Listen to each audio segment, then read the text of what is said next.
पहले आज का introduction. Today is 7th December 2023। Time is about 5:40 PM in Lucknow.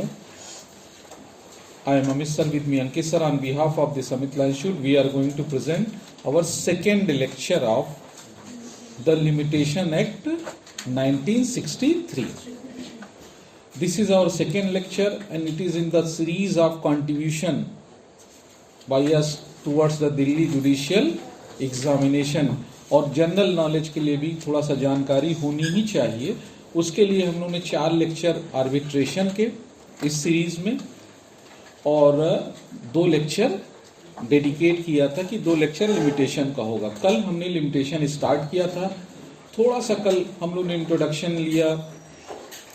In 32 sections में हम लोगों ने स्टार्ट के कुछ सेक्शंस लिए, जिसमें एक 5 मिनट का आपको अगर हम लोग रिवीजन करें तो थोड़ा सा दिमाग में रखिए। मैंने इसमें पंच लाइन बोली थी कि limitation act ends the remedy not the right, बस today is date for its exception is section 27, अभी पढ़ाएंगे। एक ऐसा राइट है जिसको ये एक्सटिंग्विश करता है। जनरल रूल ये है कि limitation act extinguishes the remedy but not the right. Exception is section 27, वो अभी हम पढ़ाएंगे। फिर हम लोगों ने कहा था जनरली ये लिमिटेशन एक्ट प्लेंटिफ को बार करता है, डिफेंडेंट को नहीं। नेक्स्ट था सेक्शन 3 के हिसाब से it is the duty of court to see whether the suit is barred by limitation और not. Although the defendant has not taken the plea, defendant ने इसका डिफेंस ना भी लिया हो तो it is the duty of court to dismiss the suit. Clear है ना सबको? ये लिमिटेशन एक्ट सूट, अपील और एप्लीकेशन पे लगता है। जनरली ये सिविल लॉस पे लगता है, एक्सेप्शनली कुछ अपील्स पे क्रिमिनल मैटर में लगता है। जनरली ये सूट्स, अपील, एप्लीकेशन पे लगता है। स्पेशल लॉस पे नहीं अप्लाई होगा जब तक कि उसमें न लिखा गया हो, जैसे कि आर्बिट्रेशन एक्ट उस पे अप्लाई होता है, हम लोगों ने पढ़ा था।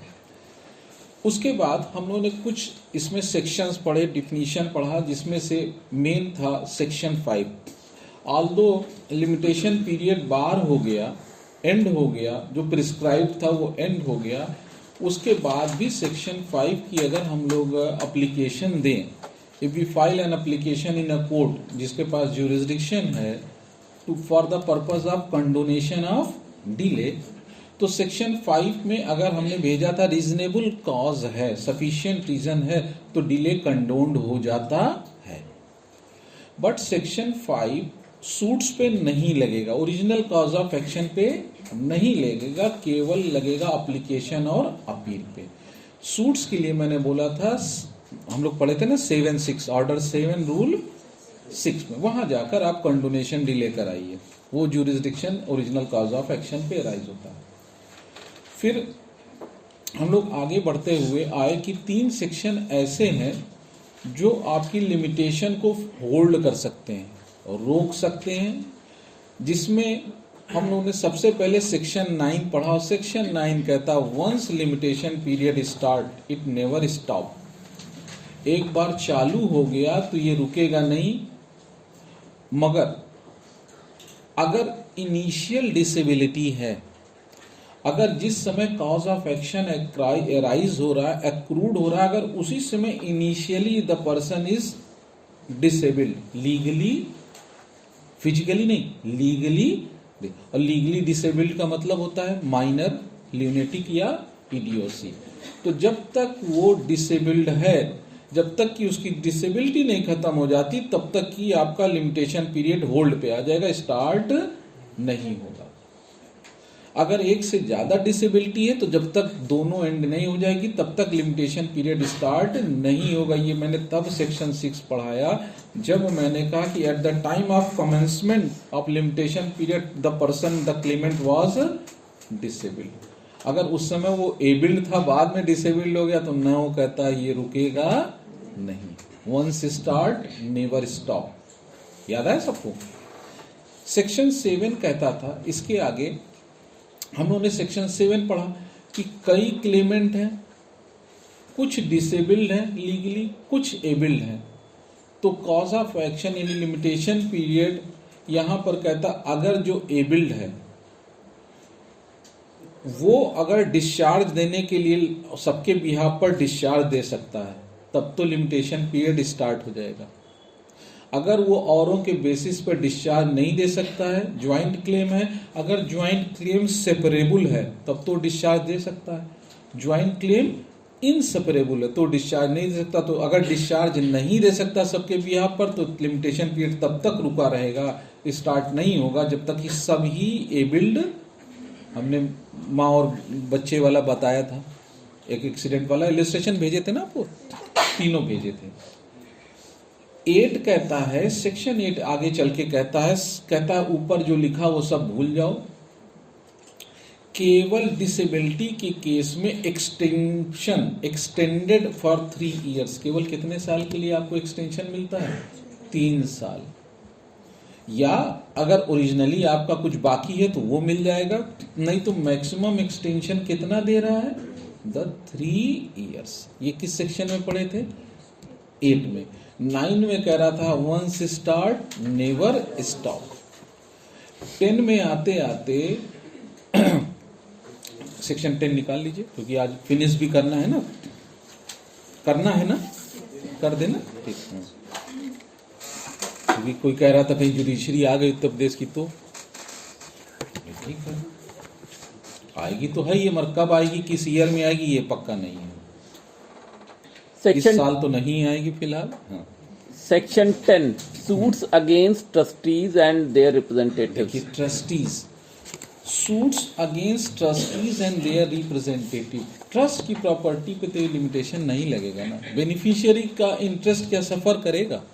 नहीं। तो देखिए, Notwithstanding anything contained in the foregoing provisions of this act, no suit against a person in whom property has become vested in trust for any specific purpose or against his legal representative or assigns not being assigns for valuable consideration for the purpose of following in his or their hands such property or the proceeds thereof or for an account of such property or proceeds shall be barred by any length of time.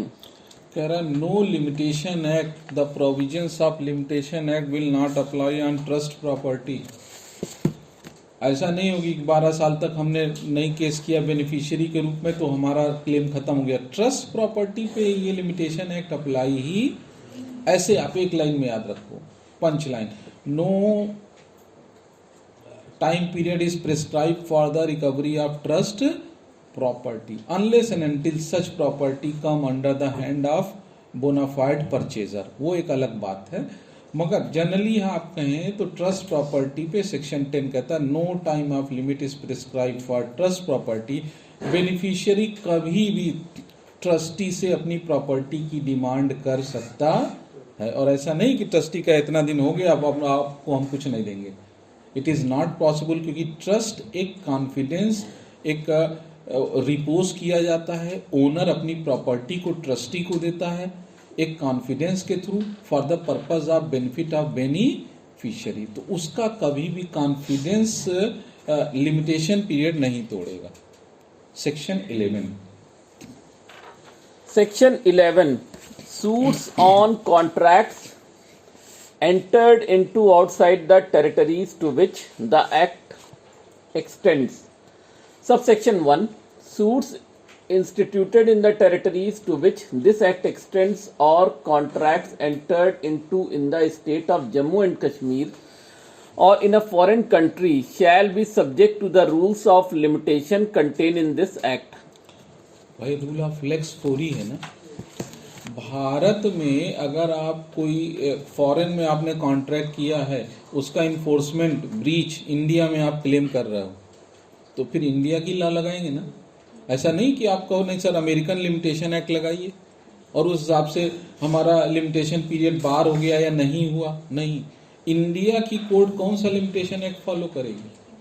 The limitation act 19।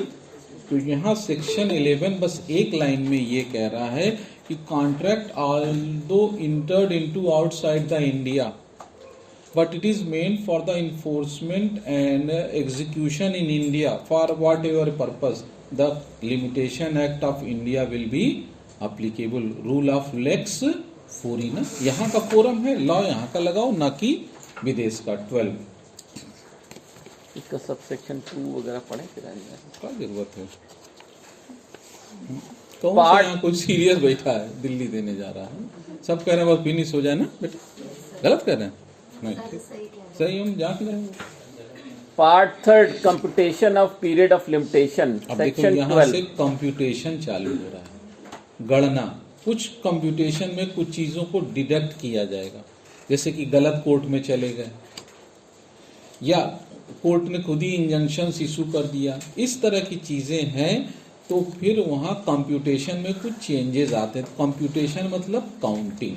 हाँ देखिए Section 12 Exclusion of time in legal proceedings.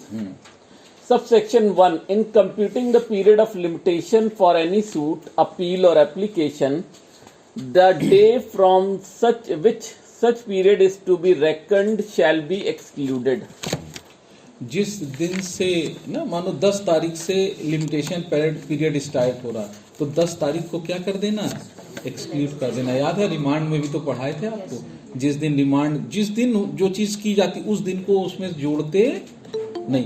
तो जिस दिन start हो रहा उस दिन आप मत करिए, उसके बाद से जोड़ना शुरू करिए।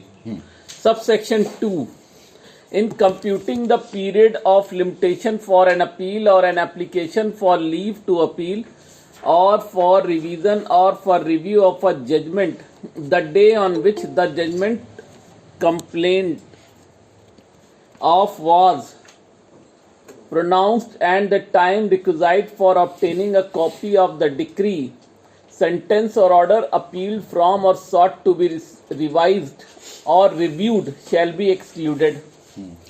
कह रहा है जो समय आपको ना, जैसे आपको अपील करना है, तो अपील के लिए आपको डिक्री की कॉपी चाहिए होगी ना, और जजमेंट की कॉपी आपको अगर निकलवाना सर्टिफाइड तो उसमें 5-6 दिन लगता है ना। तो जितना दिन कोर्ट ने आपको कॉपी देने में या कोई परमिशन लेने में जितना भी समय लिया, उतना दिन उसमें से लिमिटेशन पीरियड में से क्या कर दो? डिडक्ट कर दो। भाई मानिए अपील करने का आपके पास 30 दिन का समय था, सर्टिफाइड जजमेंट की कॉपी ही 6 दिन में निकली, तो उस 30 दिन में 6 दिन क्या कर देंगे? हटा दीजिए। जिस दिन जजमेंट आया 6 दिन उसको हटा दीजिए, अब उस दिन से स्टार्ट करिए। तो यहाँ यही कह रहा है कि कोई कागज पत्तर अगर कोर्ट से निकलवाना है और उसमें जो समय लगा है वो डिडक्ट हो जाएगा। ठीक। Subsection 3 Where a decree or order is appealed from or sought to be revised or reviewed,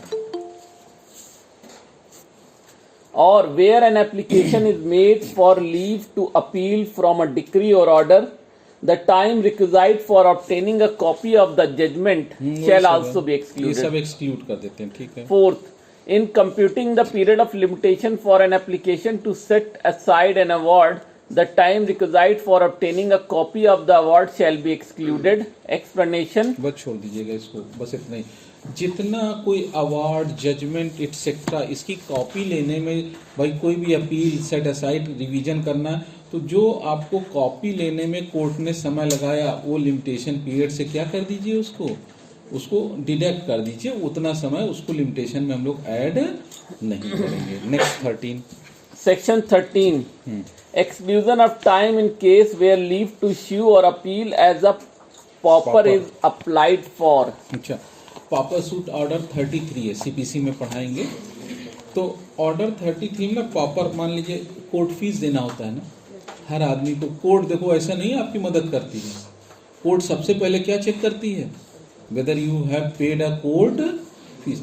तो जब कोर्ट फीस आपको देना, मान लीजिए कोर्ट फीस बराबर अगले के पास पैसा ही नहीं है, वो 1 लाख रुपया क्लेम कर रहा है और मगर उसको देना है कोर्ट फीस 4,000-5,000 रुपया, उसके पास है ही नहीं, तो पहले क्या एप्लीकेशन लगाए कि सर हमको इंडिजेंट डिक्लेयर करिए। क्या डिक्लेयर करिए?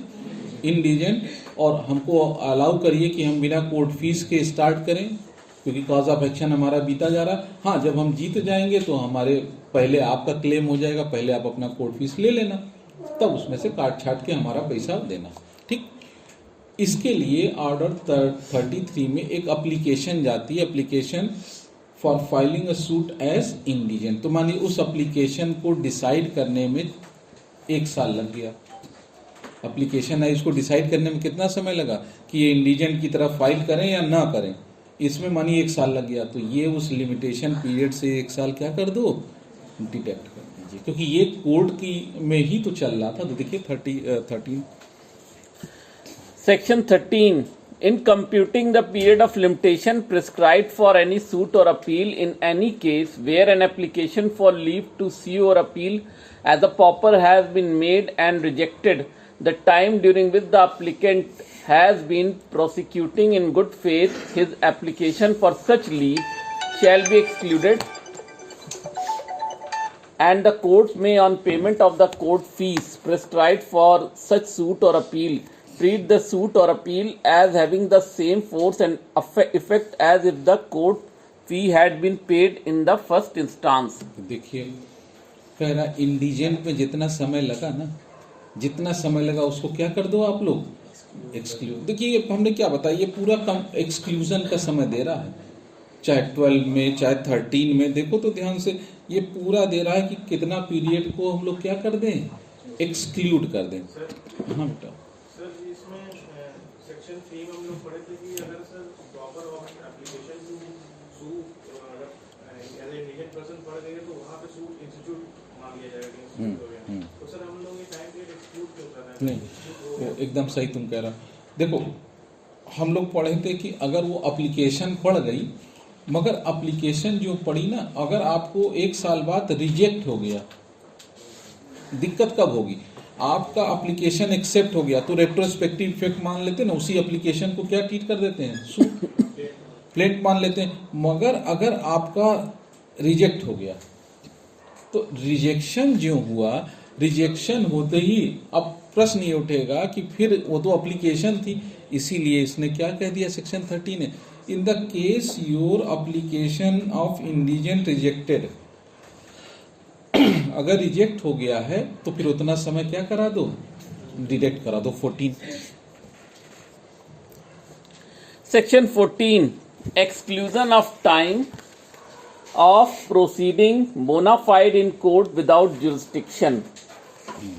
Subsection 1.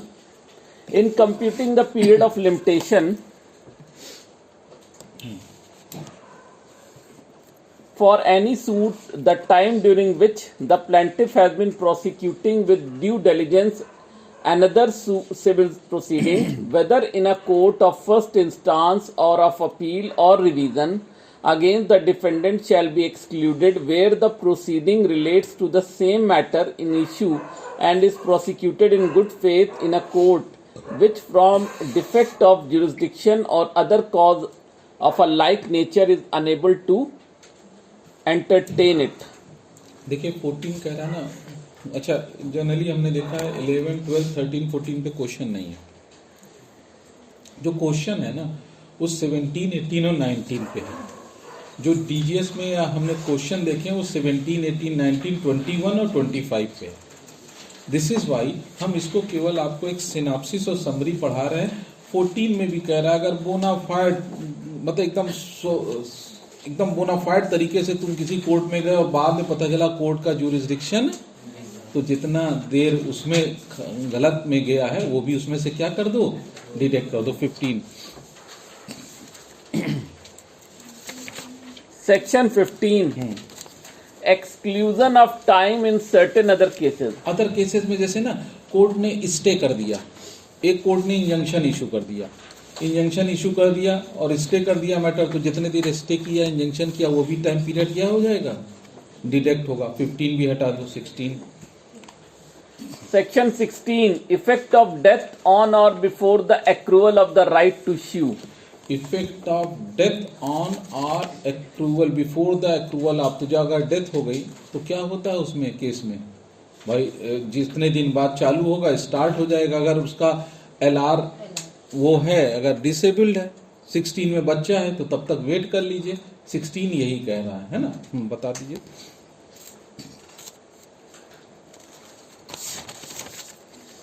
Section 16, subsection 1, where a person who would, if he were living, have a right to institute a suit or make an application dies before the right accrues, dies before the right accrues, ठीक है।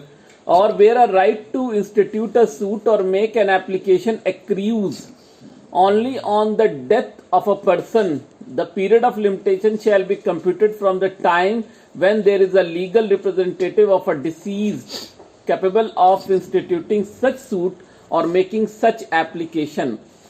Clear है ना? देखिए कह रहा है अगर cause of action जिस दिन से चालू हुआ उसके पहले ही क्लेमेंट की डेथ हो जाए, तो जब क्लेमेंट की डेथ हो गई और उस समय मानिए उसका कोई लीगल रिप्रेजेंटेटिव अभी माइनर था, तो कॉज ऑफ एक्शन रुक जाएगा ना सेक्शन 6 के हिसाब से। कब तक रुकेगा? आप सब जानते हैं, जब तक कि वो मेजॉरिटी अटेंड नहीं कर लेता। तो ये सेक्शन 6 का ही एक्सटेंडेड वर्जन है कि उस केस में जब मेन क्लेमेंट की डेथ हो। मगर अब आप एक चीज बताइए, इसको जस्ट पलट दें। एक्स है, एक्स के फेवर में कॉज ऑफ एक्शन एराइज हो गया, मगर अभी उसने सूट फाइल नहीं किया था, 3 साल का मौका था। एक्स जब कॉज ऑफ एक्शन एराइज हो गया उसके 6 महीने बाद एक्स की डेथ हुई, और 6 महीने बाद डेथ हुई और एक्स का बच्चा अभी 2.5 साल बाकी है। कितना बाकी है उसमें कॉज ऑफ? 2.5 साल लिमिटेशन पीरियड। एक्स का जो बच्चा है लीगल रिप्रेजेंटेटिव वो माइनर है, क्या लिमिटेशन पीरियड रुकेगा? नहीं। 9 क्या कहता है? वंस स्टार्ट नेवर स्टॉप, जब तक कि कॉज ऑफ एक्शन रिन्यू न हो जाए। हाँ, अगर कोई अपील हो जाए, अपील में तो आप जानते हैं अपील में तो रुक ही जाता चीजें। यहां सीधा कह रहा है कि डेथ कब हुई हो, कॉज ऑफ एक्शन स्टार्ट होने के पहले, बाद में होगी तो ये रुकेगा नहीं। ये लॉजिक हमने आपको इसीलिए बार बार 6 और मेरे ख्याल से 9 है ना, 6 9 को एक साथ समझिएगा।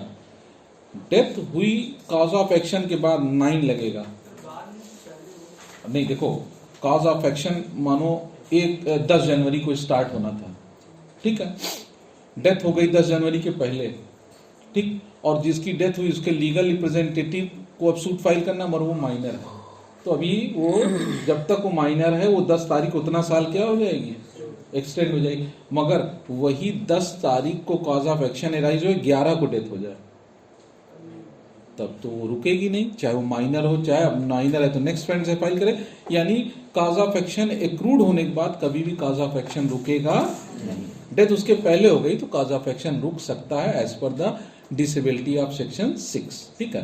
और चलिए फ्रॉड, इसको सेक्ट 2 और 3 छोड़ देना। हाँ, अब 3 सेक्शन आ रहा है बैक टू बैक, ये पढ़ने वाले। सेक्शन 17, इफेक्ट ऑफ फ्रॉड और मिस्टेक। 17 तो फ्रॉड याद रहेगा ना, कॉन्ट्रैक्ट एक्ट में फ्रॉड कौन सा सेक्शन है? 17। यहाँ भी फ्रॉड देखिए कितना अच्छा डिजाइन किया है। यहाँ भी किस सेक्शन में फ्रॉड रखा गया? Effect of fraud. फ्रॉड से कोई प्रॉपर्टी वगैरह ले ली गई है तो उसको कैंसिल करने का कॉज ऑफ एक्शन यानी प्रिस्क्राइब पीरियड किस दिन से चालू होगा? जब तक हम नॉलेज या हमें डिस्कवर, तो द मूवमेंट किस दिन से प्रिस्क्राइब, रिकॉर्ड किस दिन से होगा? भैया जिस दिन हमको पता चला ना, हमको 50 साल बाद पता चला कि यार हमारे साथ, हमारे दद्दा के साथ तो फ्रॉड किया गया था, है ना, समोसा चटनी खिला के वो ले गए पूरा। अब हमें पता चला कि उस समस्या में कुछ मिलाए थे, वो खा के एकदम मस्ता गए, ठीक। हमको 50 साल बाद पता चला, क्या हम सेटिस्फाइड नहीं कराएंगे?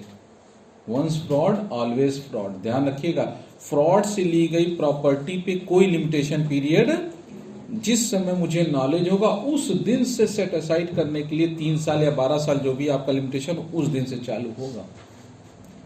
The movement the day from which I get knowledge of such fraud और mistake the limitation period start. अगर हमें नहीं पता है तो हमें पता है भाई आप ही लोग का होगा। वैसे सारे अकाउंट में तो पैसा आता है तो मेरे ख्याल से मैसेज आता है, मगर जरूरी नहीं सब में मैसेज आए। मानिए आपके पास कई अकाउंट है, ईश्वर की आपके पर अनन्य कृपा है, हाँ, होती है, कई लोग के ऊपर कृपा होती है, कई लोग अपना सरकारी नौकरी ही ईस्ट इंडिया कंपनी बना लेते हैं, होती है, वो तो आपके ऊपर है कैसे आप सोच रखते हैं। तो अब मानिए आपके किसी अकाउंट में 50 लाख रुपया था, कोई उड़ा दिया।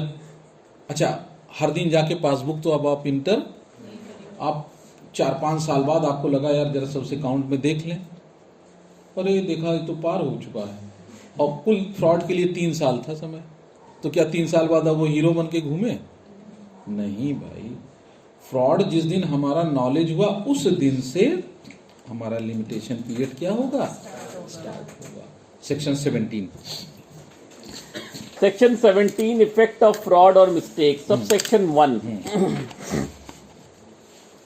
where in the case of any suit or application for which a period of limitation is prescribed by this act, A. The suit or application is based upon the fraud of the defendant or respondent or his agent, or B. The knowledge of the right or title on which a suit or application is founded is concealed by the fraud of any such person as aforesaid, or C. The suit or application is for relief from the consequences of a mistake, or D. Where any document necessary to establish the right of the plaintiff or applicant has been fraudulently concealed from him.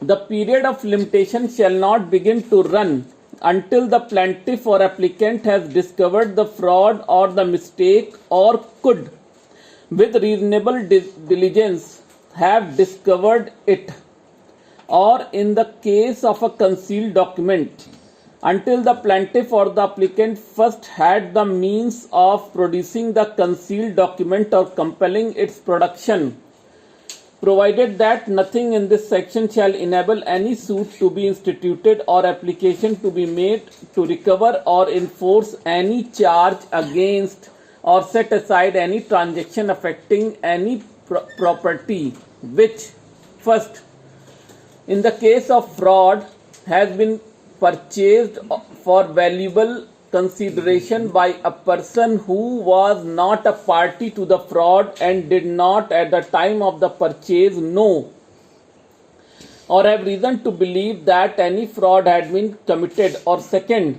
in the case of mistake, has been purchased for valuable consideration subsequently to the transaction in which the mistake was made by a person who did not know or have reason to believe that the mistake had been made, or third, in the case of concealed document has been purchased for valuable consideration by a person who was not a party to the concealment and did not at the time of purchase know or have reason to believe that the document had been concealed. Subsection 2. रुको।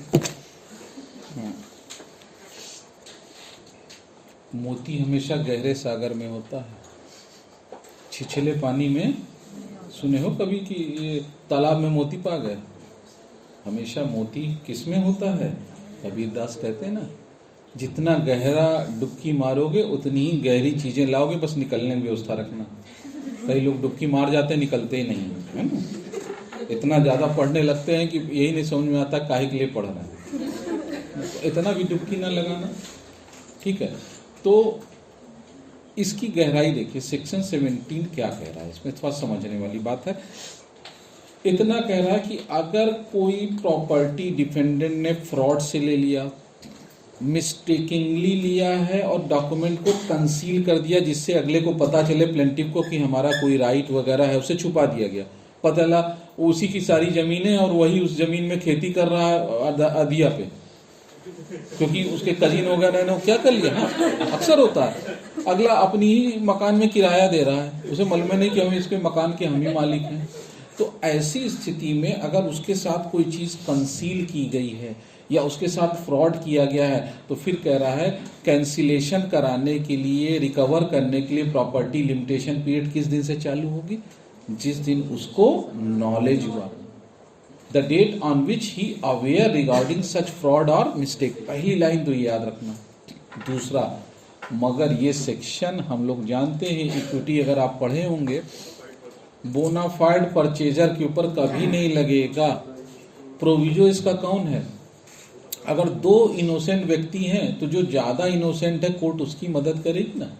When court has, अब मानिए ए से एक property fraudulently B ने purchase कर ली, fraud करके कि अरे ये तो तुम्हारा जमीन बेकार है, सब बैरन लैंड है, इसमें कुछ होना नहीं है और ये सब बेकार है, कुछ पता होता कि ऐसी चीजें, फ्रॉड करके उससे ले लिया, बहुत सस्ते में ले लिया।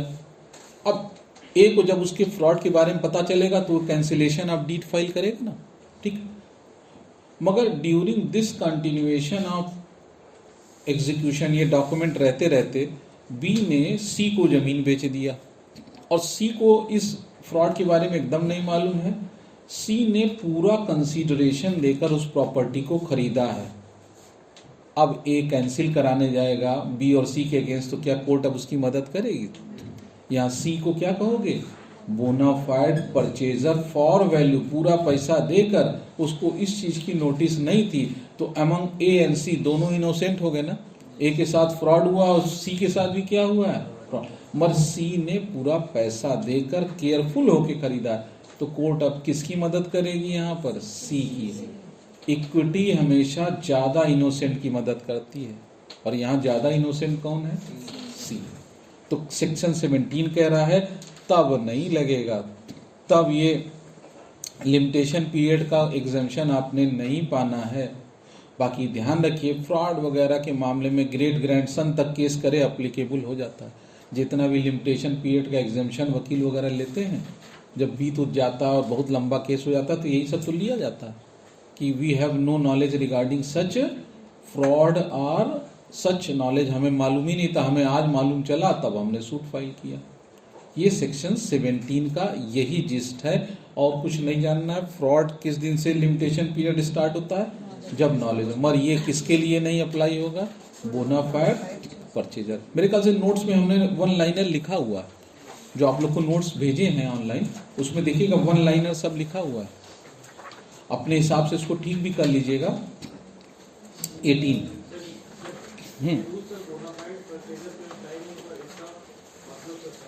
क्यों बोनाफाइड परचेजर? मानिए आपका 10 साल हो गया और कैंसिलेशन के लिए 3 साल था। अब आप 10 साल बाद कह रहे हैं हम जाने हैं सर कि हमारे साथ फ्रॉड हुआ है, तो अब इसको आप लिमिटेशन पीरियड हमारा वेव करिए। तो अगला कह रहा है नहीं सर, हम इसमें अब हमारा इंटरेस्ट इन्वॉल्व हो गया है। नहीं जाएंगे, हाँ विद इन लिमिटेशन पीरियड आप जा सकते हैं, वो तो सेट असाइड कराइए, आपका राइट है। Outside the limited 18 section 18 effect of acknowledgement in writing. Acknowledgement का मतलब एडमिशन, ये बहुत बार पूछा गया। इफेक्ट ऑफ, अगर एक लाइन में आपको रटना है ना एग्जाम के लिए, इन राइटिंग बस रट लो, ओरल नहीं चलता है। एक्नॉलेजमेंट किस में होना चाहिए? In writing. एक्नॉलेजमेंट अगर कर दिया ना, मान लीजिए ए ने बी को कुछ पैसा वैसा उधार दिया है और रिकवरी के लिए 3 साल होता है। मनी रिकवरी का कितना दिन में होता है? 3 years, ठीक है।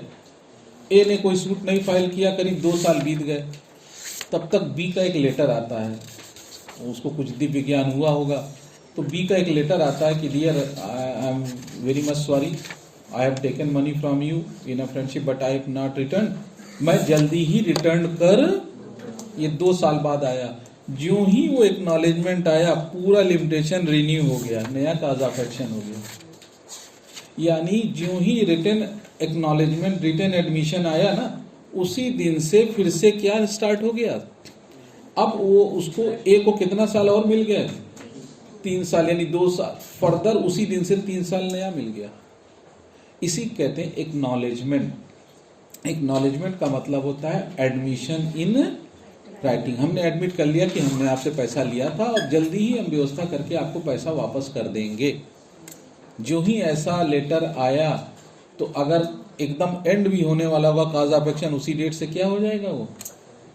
इसीलिए देखिए हम लोग नहीं होता कि किसी से पार्टी उटी की तय रहती है, तो जब भी मिलते हैं भाई पार्टी बाकी है ना, पार्टी बाकी है। से बात हुई थी, लिटिगेशन ज्वाइन कर लिया उसने। अरे वो बहुत इंटेलिजेंट आदमी है, वो तो आप उससे एडवाइस लें तो हमसे भी QR कोड देता है।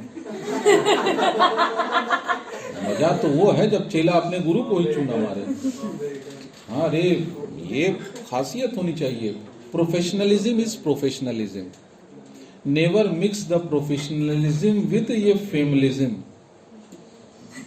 बर्बाद वही लोग होते हैं, हाँ, बर्बाद वही लोग होते हैं जो प्रोफेशनलिज्म के साथ अपनी प्राइवेट चीज़ों को मिक्स करते हैं। अगर आप प्रोफेशनल होना चाहते हैं तो हमेशा क्या करिए भाई, घोड़ा घास से दोस्ती करेगा तो एक पुरानी बात मसल है इसमें। चलिए, हाँ 18 घोड़ा घास से यारी करेगा तो यारी है ना, हाँ वही चना खाएगा, सही तो कहा। Effect of acknowledgement in writing, section 18, subsection 1.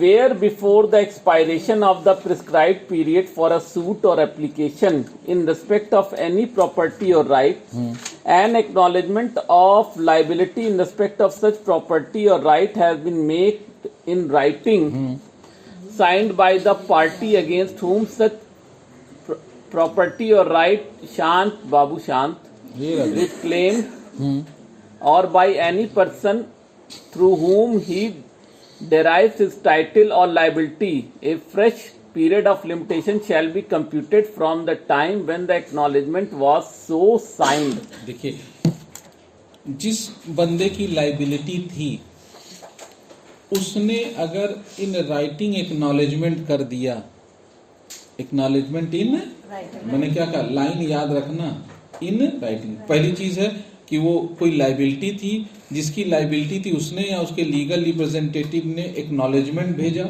With in a limitation period भेजा। तो जिस दिन एक्नॉलेजमेंट आया, मैंने बेस्ट एग्जाम्पल लिया, 3 साल का था, 2.5 साल के बाद एक लेटर आता है बी की ओर से, डेटर की ओर से, कि I am sorry for delay, I will arrange money as early as possible.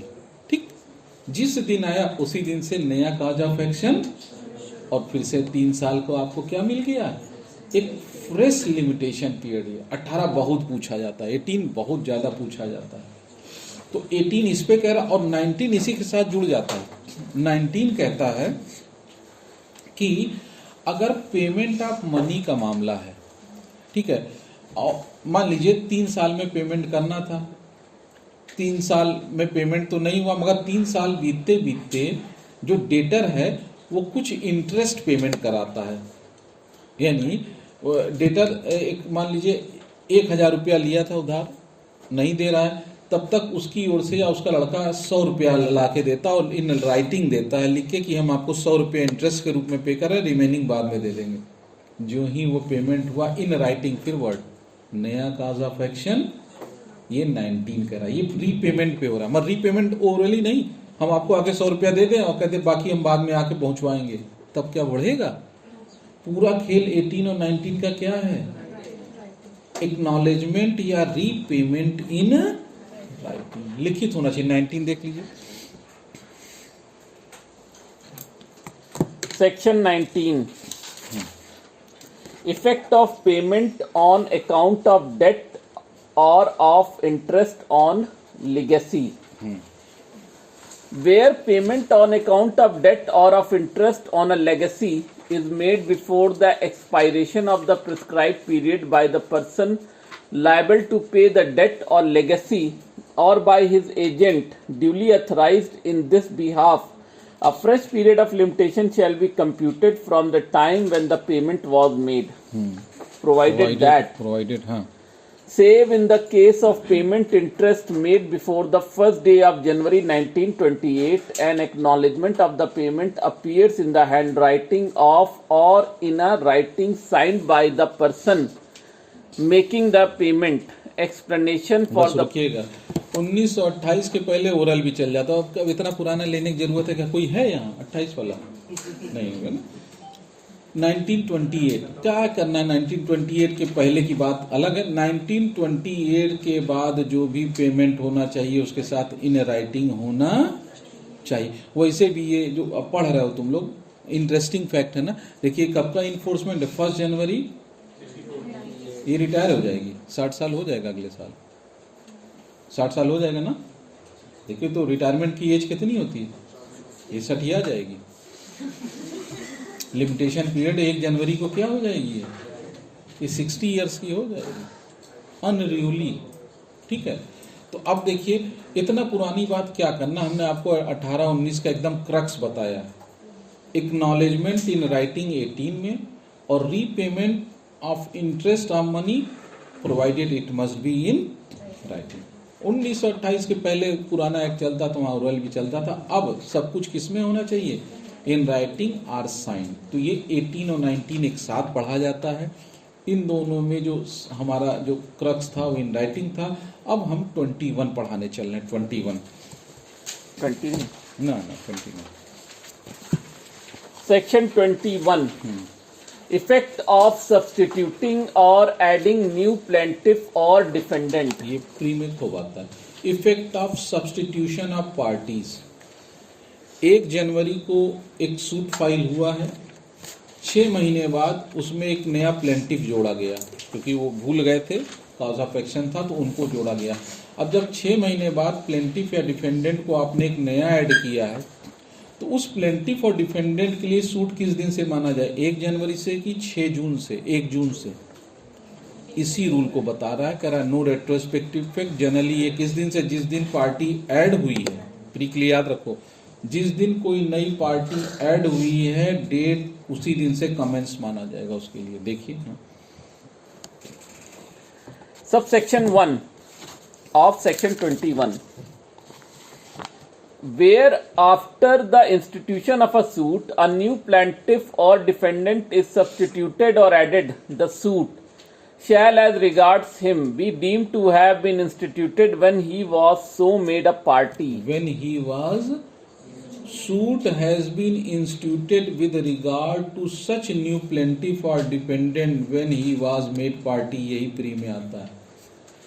Retrospective effect नहीं होगा। हमने क्या कहा? सूट चालू हुआ 1 जनवरी को, एक नई पार्टी ऐड की गई है 1 जून को, तो उस नई पार्टी के लिए सूट किस दिन से माने? 1 जनवरी से कि 1 जून से? तो 1 जून, जिस दिन बेटा वो पार्टी बनी है। किस दिन पार्टी बनी है? 1 जून। ये सब प्रैक्टिकली याद रखिएगा जो मैं बोल रहा हूँ। ये सब एग्जाम्पल घर पे जाके रिकॉर्ड वगैरह लेके रिकॉर्डिंग सुन के इसको नोट करिएगा, नहीं तो ऐसे ये बहुत जल्दी क्या होगा ये, क्योंकि हम तो भूल ही जाएंगे। हमें याद करने की जरूरत है। हम फिर एविडेंस पढ़ेंगे, सीपीसी पढ़ेंगे, और ये अब क्यों पढ़ाएंगे?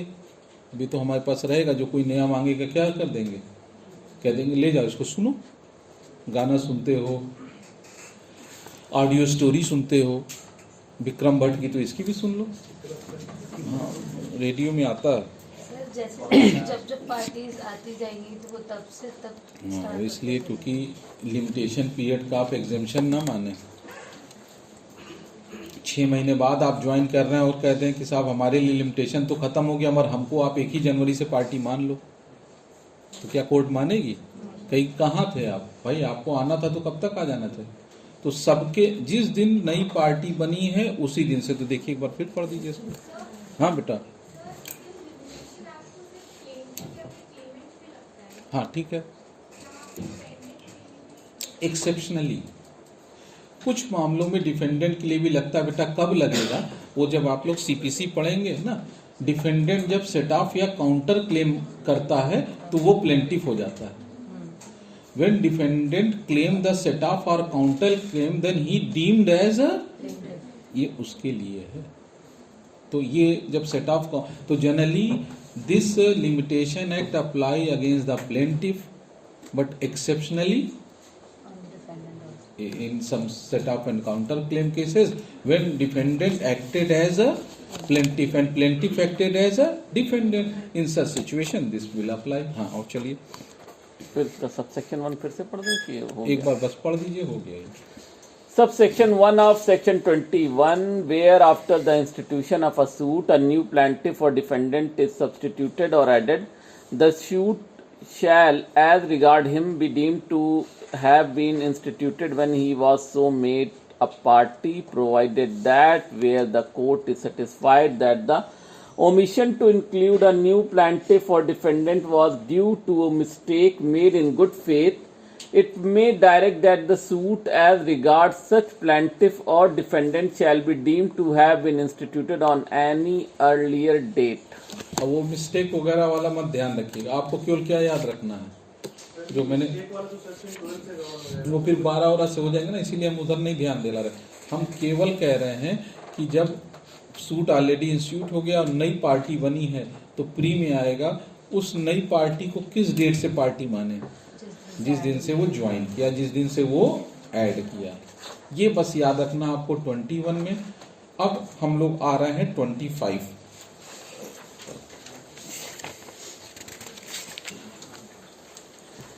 पार्ट 4th, ये नहीं, पार्ट 24 नहीं, क्या है देख लो, क्या 24 है? Computation of time mentioned in instruments, Georgian calendar, Georgian calendar से ये ग्रेगोरियन, सॉरी जॉर्जियन बोले, बोलते हैं। ग्रेगोरियन।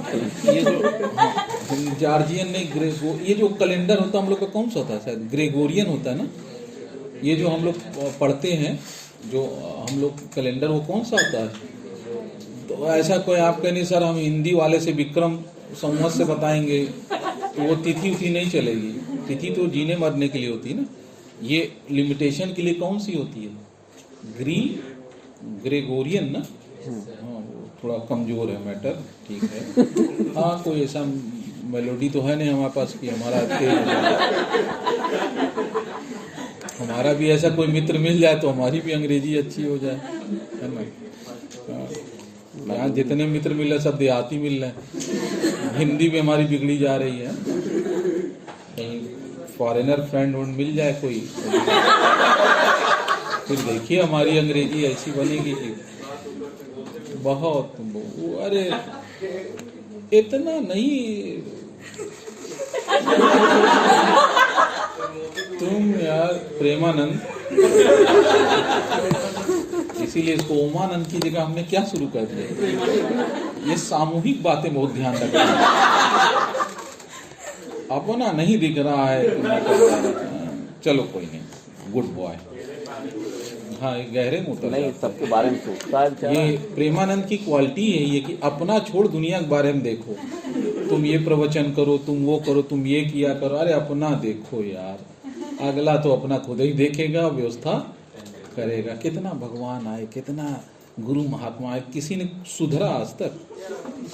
न सुधरा है न, क्योंकि हम जिस तरह के हैं टाइम के लिए सुनते हैं उतने टाइम के लिए वो भी नहीं। बेटा हम जिस चीज के लिए आए वही करेंगे, सीधी बात है। अगर हम चोरी डकैती के लिए आए तो हम कहाँ से वहाँ संत महात्मा बनेंगे? प्रकृति ने जिसको जिसके लिए बनाया है वो वही काम करेगा, चाहे जो बैठा दो। ये तो समझ लीजिए। Part 4 acquisition of ownership by position. Acquisition of ownership by position. अब हम लोग पार्ट 4 पे आ रहे हैं और 25 और 27 ये दो सेक्शन पढ़ना। मैंने कहा था 27 किसका एक्सेप्शन है? उस जनरल रूल का कि ये लिमिटेशन एक्ट रेमेडी बार करती है, राइट बार। बस 27 में राइट भी बार हो जाता है। Let us start the rule of prescription. Easement हम लोग पढ़े हैं ना, या पढ़ेंगे। जब ईजमेंट में सेक्शन 15 पढ़ते हैं तो कहते हैं ना, राइट टू यूजर। अगर आप पीसफुली, ओपनली, कोई right to way, right to light, right to air, right to support, ये आप बड़े आराम से 15-20 साल से ये काम कर रहे हो, कोई रोक, आप किसी और की लैंड से आ जा रहे हो, ओपनली जा रहे हो, पीसफुली जा रहे हो, इन अनइंटरप्टेड जा रहे हो, 20 साल तक आपने वो काम कर लिया। 20 साल तक लाइट, एयर या वे, रास्ता आपने यूज के लिए, राइट टू यूजर है। अब आपको एक राइट अक्रूड हो रहा है, राइट टू प्रिस्क्रिप्शन, और अब आपको कोई रोक नहीं सकता। अगर कोई रोके तो जिस दिन उसने रोका है उसके 2 साल के भीतर आप सूट फाइल करिए और राइट अपना क्लेम कर लीजिए। This is the right of prescription. मतलब इसके लिए प्राइवेट बॉडी के अगेंस्ट 20 साल और सरकार की जमीन में से लेना हो तो 30 साल। स्टार्ट कर दीजिए। Section 25 Acquisition of easements by prescription. Subsection 1.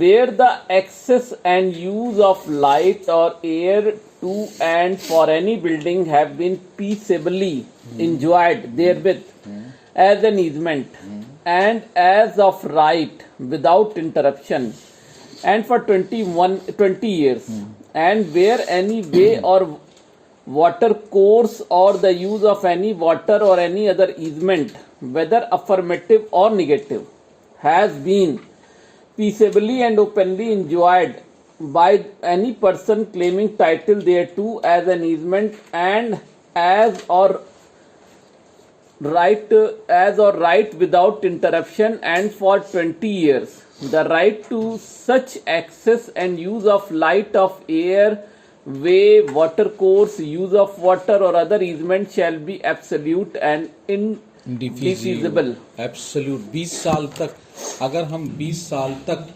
Right to light हम बगल के प्लाट में आराम से खोलते हैं और ईस्ट उधर दिखता है, सूरज देव को देखते हैं, जल चढ़ाते हैं, अपना खिड़की खोल रखे हैं, केवल सूर्य को देख रहे हैं, ठीक, फ्रेश एकदम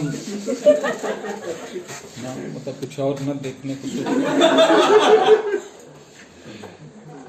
आराम से 20 साल हो गया ये काम करते करते, है ना। अब 20 साल जब पूरा हो गया, 21वें साल अगला खूब बड़ी सी अपनी दीवार लगाने जा रहा उधर, अब हम क्या राइट यूज करेंगे, राइट ऑफ प्रिस्क्रिप्शन। हम कहेंगे 20 ईयर से अनइंटरप्टेड मैं ये राइट इंजॉय कर रहा हूँ, राइट टू लाइट एयर और राइट टू वे, आप कहीं से आते जाते हैं, वाटर कोर्स चैनल कुछ भी है जो एसेंशियल है लाइफ के लिए।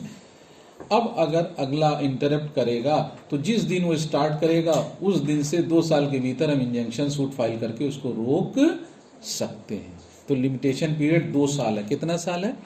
जिस दिन आप पहले तो पहली कंडीशन क्या 20 साल अनइंटरप्टेड हो जाए ना, तो आपका डिफिनिट हो गया। एब्सोल्यूट वर्ड क्या लिखा है, वो राइट एब्सोल्यूट इनडिफिजिएबल वर्ड लिख दिया, यानी अब कोई हमसे छीन इनडिफिजिएबल, अब डिफीट नहीं हो सकता है, अजेय हो गया, एब्सोल्यूट इनडिफिजिएबल। 20 साल पूरा हो जाए, अब उसके बाद आप आराम से उसको चाहे यूज करो ना करो। अब अगर कोई आपको अगर रोक रहा है तो जिस दिन रोक रहा है उससे 2 साल के भीतर डिक्लेरेशन लेकर अपना कंप्लीट करा लो। आगे चलिए। Subsection 2 each of the said periods of 20 years shall be taken to be period ending within 2 years next before the institution of the suit wherein the claim to which such period relates is contested. 2 साल ध्यान रखिएगा, जिस दिन आपका right contest किया गया, आपको रोका गया है, उस साल से कितने साल के भीतर, 2 साल के भीतर आपको सूट फाइल करके अपना टाइटल जो है, ये राइट है, इसको एब्सोल्यूट करा लीजिए कोर्ट के थ्रू। ये राइट टू प्रिस्क्रिप्शन था। और चलिए 27 देख लीजिए। इसमें एक और इसका एक्सप्लेनेशन भी है। Nothing is an interruption within a meaning of this section unless where there is an actual discontinuance of the position of और enjoyment by reason of an obstruction by the act of some person other than the claimant, and unless such obstruction is submitted to or acquiesced ये clear पूरा पढ़ेंगे जब, कब पढ़ाएंगे, in for 1 year। मत पढ़ना, हाँ छोड़ दीजिए, वो 1 साल का है, वो सब उतना नहीं पढ़ना, वो तो इजमेंट में पढ़िएगा। अभी 20 साल बस याद रखिए। सरकारी लैंड का नीचे लिखा होगा 30 साल ना। सरकारी जमीन में इजमेंट लेना हो तो कितना साल अपने लोग को लेगा। We have to take this peaceful enjoyment for 30 years. 30 साल तक आप अगर करेंगे तो सरकारी वाले मिल जाएगा। अब आइए नेक्स्ट सेक्शन, सेक्शन 26 की 27 7 कितना बजा है अभी उस हिसाब से? अभी 6:33 बस ठीक है, विद इन टाइम है, ठीक। 26 की 27 26 पढ़ा दीजिए, अभी है समय। Section 26 exclusion in favour of reversioner of servient tenement. अरे छोड़ो यार, ये तो बहुत अजीब सा नहीं लग रहा है। हाँ सर्बिया और की बात कर रहे हैं। हाँ नहीं 27 बताओ। अभी तो फिर वही चीज पढ़ाने लगेंगे तो ये तो सर्बियन प्रीजमेंट आ जाएगा ना पूरा। हाँ section 27 extinguishment of right to property. अब ये बड़ा भयंकर है, देखिए एक्सटिंग्विशमेंट ऑफ राइट टू, आपके प्रॉपर्टी के राइट को ही एक्सटिंग्विश कर दिया है। सेक्शन 27 मैंने कहा था एक्सेप्शन है पूरे लिमिटेशन एक्ट का। लिमिटेशन एक्ट रेमेडी बार करता है, प्राइमरी राइट नहीं खत्म करता है। मगर 27 क्या कर रहा है, एक्सटिंक्शन ऑफ टाइटिल, आपके टाइटिल को ही खत्म कर दे रहा है। यही वो सेक्शन है जिसको एडवर्स पोजीशन कहते हैं। यानी 27 ऑफ द लिमिटेशन है couple with the article 64 and 65 the rule of adverse position derive. Adverse position का मतलब आप किसी की जमीन पे एडवर्सली काबिज हो जाओ, बिना उससे परमिशन लिए काबिज हो, उसकी नज़रों में काबिज हो, ओपनली पीसफुली आराम से काम करते रहो, उस जमीन पे कब्जा बनाए रहो और अगला आपको 12 साल तक कोई रोक टोक 12 साल तक ना करे, तो कानून मानता है कि तुमको उसकी जरूरत ही नहीं है। जो अपनी प्रॉपर्टी की देखभाल नहीं कर सकता है वो प्रॉपर्टी के लायक नहीं है, ऐसा सुप्रीम कोर्ट कहती है। ठीक है, अपनी संपत्ति का देख रेख करना सीखिए, उसमें फेंसिंग कराइए, उसमें सब कुछ कराइए, ये बहुत बड़ा नियम है। अगर आप 12 साल तक छोड़ दिए और कोई कामिल काबिज हो गया उस पर और ओपनली चुपचाप नहीं कि रात में 2 बजे आप चुप्पे से गया फिर सुबह सुबह भाग गया, ये नहीं, ये डिस्गाइज नहीं हो। कैसा हो, खेती बाड़ी कर रहा है, ओपनली कर रहा है, काट रहा है, जोत रहा है, बो रहा, आराम से मजे से आप आराम से शहर में पड़े हैं कि चलो कोई नहीं, ऊपर वाला तो है ही है, तो ऊपर ही वाला है, फिर नीचे वाला आपकी मदद करने वाला। अगर ये काम कितने दिन कार्यक्रम चालू रहा, 12 साल। इसीलिए आप लोग देखते हो जब लोन या मार्गेज NEC बनवाते हो तो बैंक कहती 12 साल निकलवा लो। इस प्रॉपर्टी का पीछे जाके 12 साल तक देख लो कि किसी का कोई कब्जा तो, क्योंकि अगर कब्जा है तो वही जीत जाएगा, फिर हमको क्या मिलेगा। इसीलिए 12 ईयर्स हमेशा बोला जाता है। प्रॉपर्टी आज लोन होनी है, आज से कितने साल पुराने तक देखते हैं, 12 साल चेक कराते हैं। इसीलिए इसी लॉजिक पे। तो let us start section 27। Section 27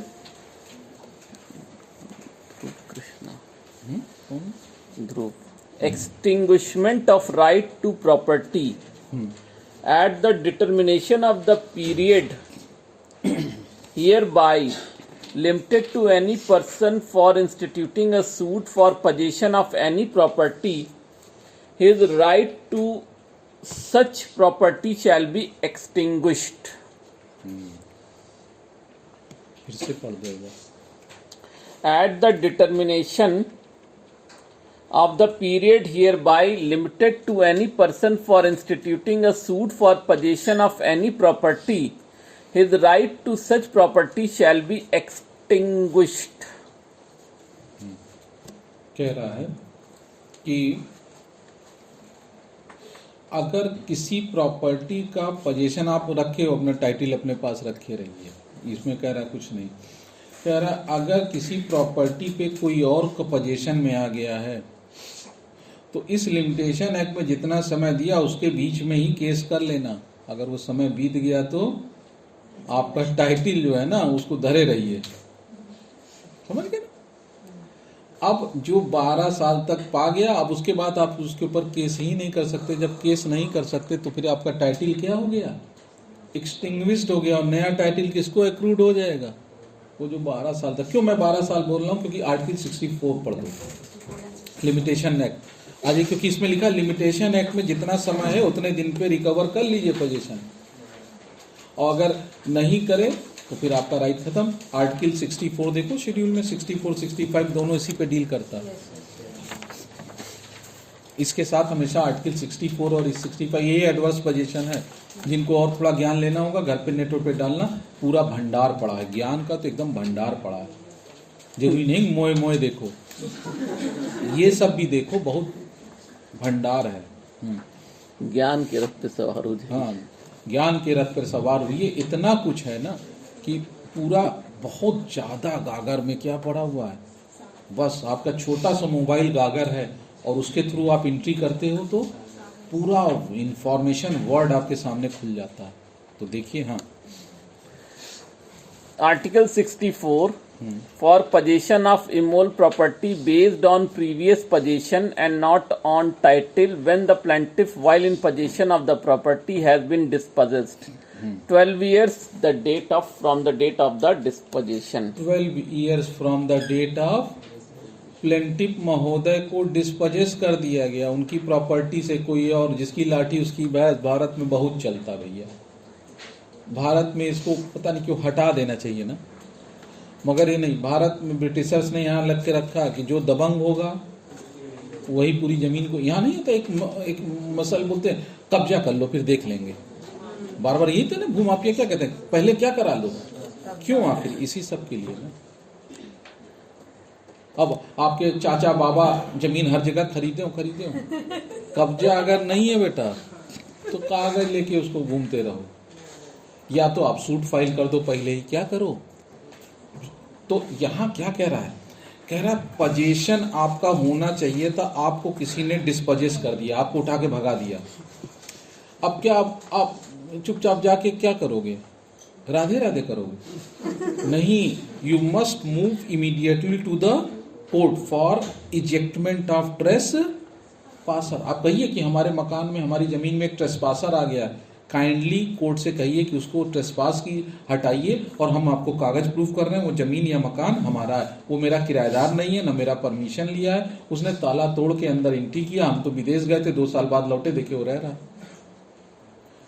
हमको अपने ही घर में घंटी बजा घुसना पड़ा, घुसने अलग नहीं दे रहा। सोचो ना तुम्हारा मकान हो, ताला वाला बंद करके जाओ, लौटो तो अगला मुजरा कौन।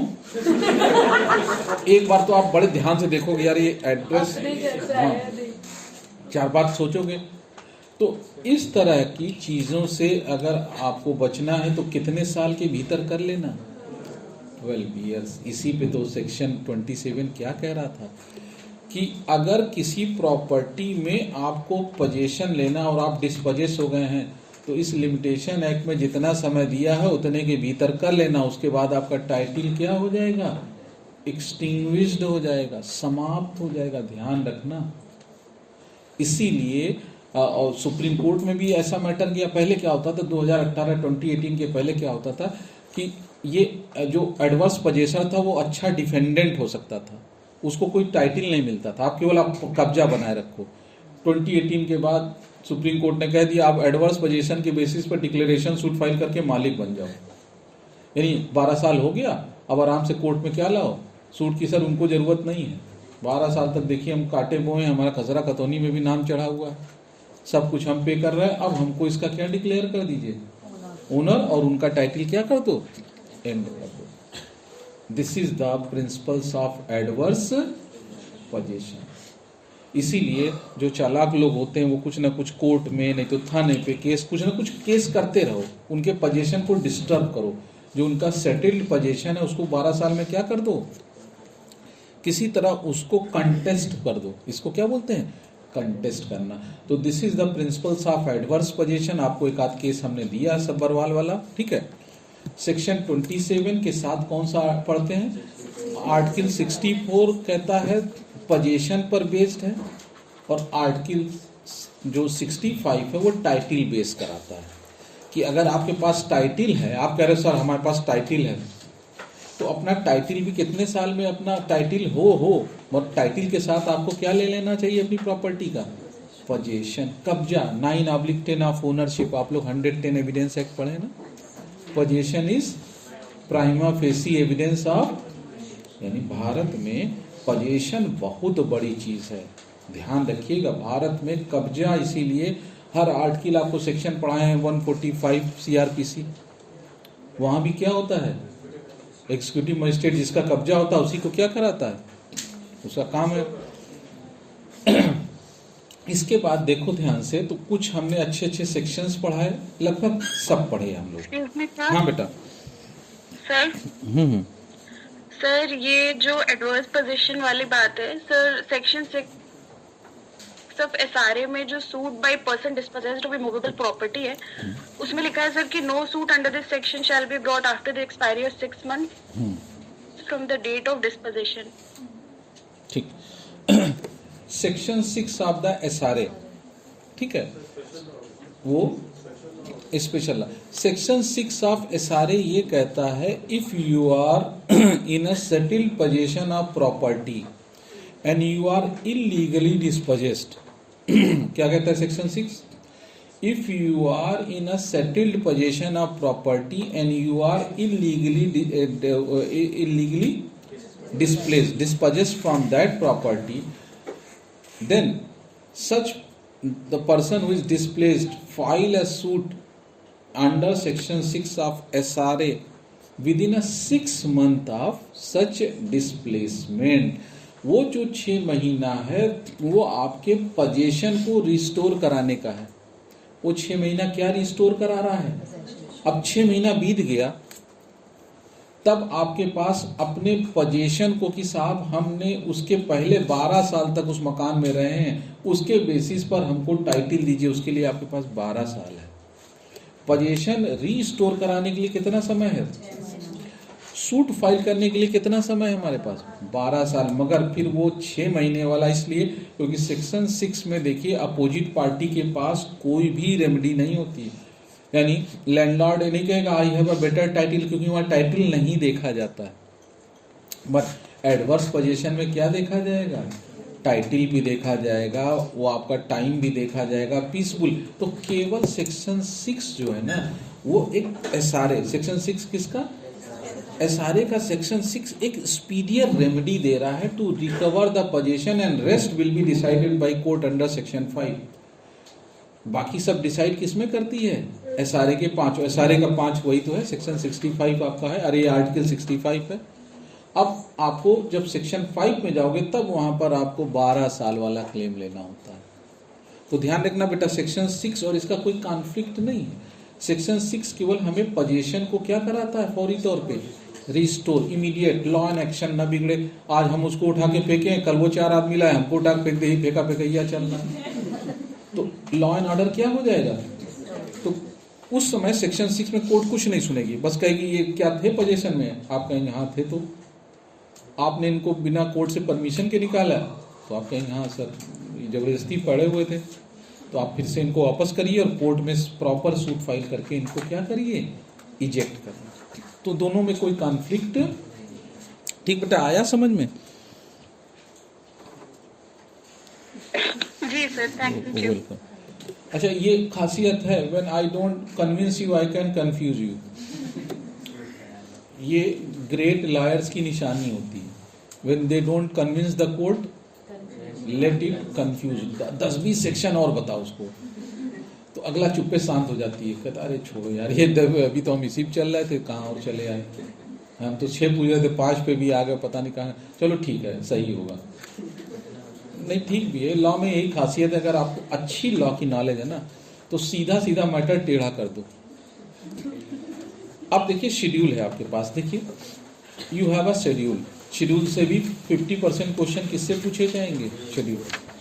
अच्छा, शेड्यूल में देखिए 137 टॉपिक्स हैं। कितने आर्टिकल हैं? जिसमें मैंने कहा था 113 रेजिड्यूरी है। देखिए इसको ध्यान से देखिए ना, तो इसको 3 पार्ट में डिवाइड किया गया है। This schedule is divided in 3 part. मैंने कहा था सूट, अपील और एप्लीकेशन।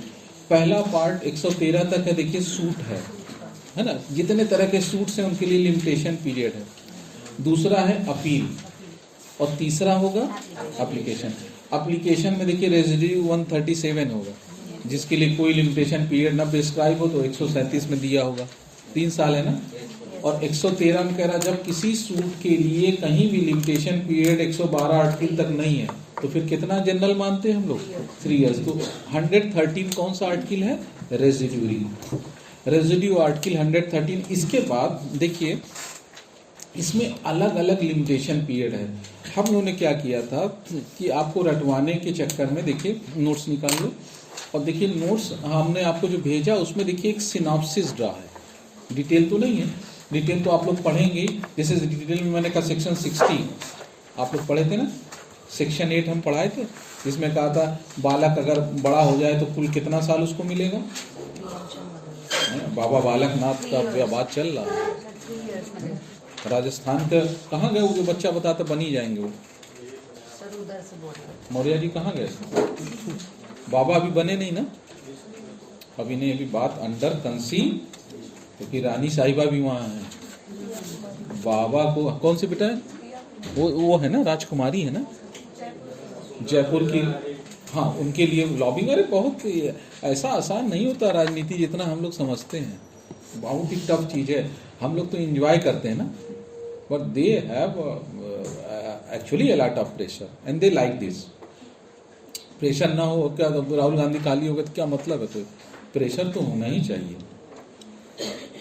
आप सब देखिए सेक्शन 60, अरे आर्टिकल 60 करेंगे, 64 करेगा, 62 63 भी कर लीजिएगा, देखिएगा रिडम्पशन और मार्गेज के लिए है वो। 62 देखो किसके लिए आया हुआ है ना, मार्गेज है ना, जरूर देखिएगा, उसमें अलग अलग समय है। मार्गेज के केस में रिडम्पशन और फोरक्लोजर ये सब 30 साल होते हैं ना, सबसे ज्यादा यही है ना।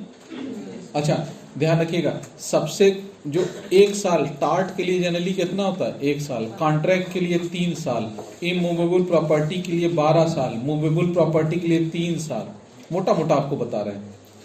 ये सब देखिए जनरली है। सुप्रीम हाई कोर्ट में अपील करने के लिए आपको 90 दिन देगा, हाई कोर्ट दूर होता है ना डिस्ट्रिक्ट से, मगर फर्स्ट अपील के लिए 30 दिन होगा, क्योंकि डिस्ट्रिक्ट का डिस्ट्रिक्ट में अपील करना कितना समय लोगे?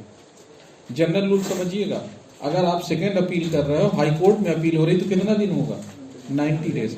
और अगर डिस्ट्रिक्ट का डिस्ट्रिक्ट में ही अपील होना है तो 30 डेज। ये सब लॉजिक है, और इसी लॉजिक पर बेस करके देखिए आपको चार्ट हम लोग बना दिया, निकाल लो वही चार्ट नोट्स वाला। टार्ट का 1 साल होता है, टार्ट का हमेशा कितना होता है? जनरली टार्ट का 1 साल होता है, और सबसे कम होता है 10 दिन। 10 दिन है ऑर्डर 37 सीपीसी का, समरी सूट में ना डिफेंडेंट के पास केवल कितना दिन दिया था? 10 डेज, 10 दिन, सबसे कम वही है। नोट्स पे हमने बना के दिया है, एक बार अंकित सर पढ़ दे रहे हैं, मैं एक्सप्लेन कर दूं, हम लोग का ये एंड होगा। अच्छा कल क्या हम लोग पढ़ाएंगे? 134 से ना स्टार्ट होगा, ठीक है। हाँ, Schedule of this act. First, suit relating to account 3 years, suit relating अच्छा to ये सब तुम contract. देखना अपना, आप सब बेरेक्ट साथ निकालो। देखो हम बताते चल रहे हैं, हमने तो यहाँ एक जनरल लिख दिया रटने के लिए, क्योंकि सब रट पाना पॉसिबल नहीं। पर आप देखो फर्स्ट पार्ट में 10 पार्ट है ना, पहले पार्ट में देखो पहला अकाउंट से रिलेटेड है, पहला वाला किससे रिलेटेड है? अकाउंट से। देखिए हम लोगों ने अपने नोट्स में लिखा कितना अकाउंट से रिलेटेड कितना है? 3 years. 3 इयर्स। दूसरा देखिए Contract. कॉन्ट्रैक्ट भी कितना होता है? ब्रीच ऑफ कॉन्ट्रैक्ट 3 साल। ठीक, Suit relating to declaration 3 years. कोई भी डिक्लेरेशन कराना हो अपने राइट विट का कितना होगा? 3 साल। Suit relating to decree and instrument 3 years. हाँ ठीक है। Suit cancellation relating. कराना हो, कोई अगर आपको सेल डीड कैंसिल कराना हो, वसीयत कैंसिल कराना हो, तो कितना साल मिलता है? 3 साल। लाइफ लॉन्ग तो वेट नहीं करेगा ना, कितना साल केवल 3। हाँ, या तो प्रूव कर दो सर हमारे साथ क्या हुआ, फ्रॉड, तो फ्रॉड वाले में कौन सा लग जाएगा? सेक्शन 17। और जब आपकी नॉलेज होगी उस दिन से 3 साल। Very good. हाँ, Suit relating to movable property 3 years. Sixth है article 113, suit for which there is no prescribed period 3 years. Residue होता है ना, इसको रेजिड्यू कहते हैं। ठीक। सेवेंथ है article 137, other applications 3 years residue article. ये भी रेजिड्यू आर्टिकल 137 भी। हाँ, आठवां है suits relating to immovable property, 12 years होगा, इसमें आगे लिखा नहीं है। 12 ईयर्स। हाँ, आगे आ रहा है। Redemption and foreclosure 30 years. Immovable property देखो जनरल कर दिया ना, इमूवेबल प्रॉपर्टी आपने हेडिंग डाला, सूट रिलेटिंग टू इमूवेबल। अब इमूवेबल प्रॉपर्टी में अगर मार्गेज में रिडम्पशन कराना है तो कितना? 30 साल। और देखो एडवर्स पोजीशन 12 year, आर्टिकल 64. ये तो 12 साल था ना। ठीक है। हाँ। Article 119 for setting aside of an arbitration award 30 days from the date of service of the notice of the filing of the award. The limitation for filing the suit by a surety against the principal debtor would be 3 years from the date on which the amount was paid by the surety to the creditor. The limitation for filing a suit by a surety against the principal debtor would be 3 years from the date on which the amount was paid by the surety to the creditor. Article 65 for a suit for possession of immovable property based on title, period of limitation is 12 years from the date when possession of the defendant become adverse to the plaintiff. The period of limitation for a suit related to tort mentioned in the schedule of the act tort is के लिए 1 वही year. मेरे ख्याल से 90-100 के बीच है। Tort के लिए कितना होता है? असॉल्ट, बैटरी, इन सब के लिए कितना है? 1 ईयर ना, 1 ईयर। बट टॉर्ट के लिए हमेशा 1 साल याद रखना। ये मोटा मोटा हमने याद करने के लिए, बाकी तो एक बार आप शेड्यूल पे नजर डाल लीजिएगा, मगर अगर समय नहीं तो ऐसे याद रखा जाता है। हाँ, Suit relating to tort of trespass, the period of limitation for filing a suit for compensation is 3 years. अब ये प्री में आता है, हमने कहा टॉर्ट के लिए 1 साल है ना, बट ट्रेसपास में कंपनसेशन के लिए 3 साल है। ट्रेसपास के मामले में क्योंकि मूवेबल प्रॉपर्टी हो गई ना, तो वहाँ 3 साल हो गया। हाँ, Period of limitation for setting aside an ex parte decree is 30 days. ठीक है। Revision to High Court under Section 115 of CPC is 90 days. Appeal against a decree or order before the High Court is 90 days. हमेशा high court जाने के लिए कितना समय दोगे? 90 दिन। ठीक है। The period of limitation for filing an application for review of judgment by a court other than Supreme Court is 30 days. ठीक है। The period of limitation for filing an application for to restore a suit dismissed for default of appearance is 30 days. Suit for recovery of arrears of rent from the due date shall be 3 years. The minimum period of limitation prescribed in the Limitation Act is 10 years. Article 10 days 100 ना? 10 days, sorry, 112. 112 होगा ना, अब 10 days. इसमें हम 10 days बताइए, तो साल चल रहा है। नहीं, ये अचानक घपला हो गया ना। ऑर्डर 37 है ना, समरी सूट पे 10 दिन मिलता है केवल। 112 आर्टिकल है, पूछा जाए मिनिमम किस में है तो आप कहेंगे आर्टिकल 112 ना। अच्छा, 112 लिखा है इसमें। इसमें 12 है, उसमें कितना है देखो, 118 कर लीजिए, इसको सही करो। देखो 118 बता रहे हैं बच्चे। हाँ, 118 है, 10 दिन लिखा है ना, 10 डेज। समरी सूट में होता, आप पढ़ाएंगे ही तो बताएंगे क्या होता है समरी सूट। हो गया खत्म। अच्छा, this is very happy ending of limitation act. 2 दिन का मैंने लिमिटेशन बोला था और 4 दिन का, ये 6 दिन हम लोगों ने आपसे एक्स्ट्रा लिया है। कल से फिर अपने हम लोग रूटीन पे आ जाएंगे। आई थिंक 32nd लेक्चर है ना। हाँ, चेक कर लेंगे एविडेंस एक्ट में। तो आज के बाद अब ये एक्स्ट्रा फैक्ट वाला खत्म हुआ, अब हम लोग रूटीन पे आ जाएंगे। तो आज की हम लोग क्लास बंद करते हैं। आप सब देखिएगा online offline. Thank you very much.